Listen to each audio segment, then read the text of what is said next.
நல்ல அனௌன்ஸ்மெண்ட் ஒன்று சொல்லலாம். சென்டிமெண்டலாக வந்து சொல்லிட்டேன். இதுதான் உண்மை.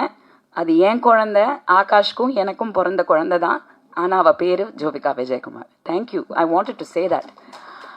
பட் முக்கியமாக ஒரு நல்ல அனௌன்ஸ்மெண்ட் நான் சொல்லணுன்னு விருப்பப்படுறேன்.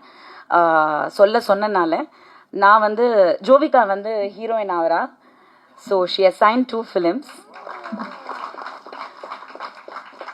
Sumanth art productions, Telugu industry பற்றி தெரிஞ்சவங்களுக்கு எல்லாருக்குமே தெரிஞ்சிருக்கும். ஒக்கடு, வருஷம், தேவி இதெல்லாம் தயாரித்த மிகப்பெரிய நிறுவனம் Sumanth art productions. Only super hit படங்கள் மட்டும்தான் கொடுத்துருக்காங்க தெலுங்குல. ஸோ அந்த கம்பெனி வந்து ஜோவிகாவை இன்ட்ரடியூஸ் பண்ணுறாங்க. 2 படங்கள் சைன் பண்ணியிருக்காங்க. ஜூன்லேருந்து ஷூட்டிங் ஆரம்பிக்குது.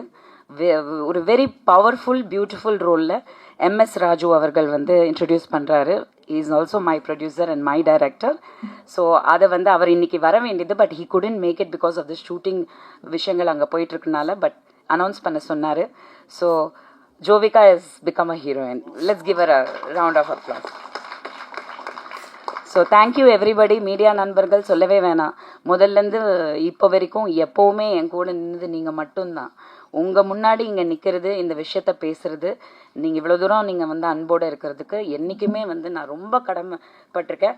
எனிவே முக்கியமாக வந்து கல்யாணம் எப்போன்னு கேட்காதீங்க. ஜூனில் டெலிவரி, சரியா? ஜூனில் டெலிவரி. தியேட்டரில் வந்து வனிதா அக்கா குழந்தைய பாருங்கள். அந்த குழந்தை யாருன்றதை பாருங்கள்.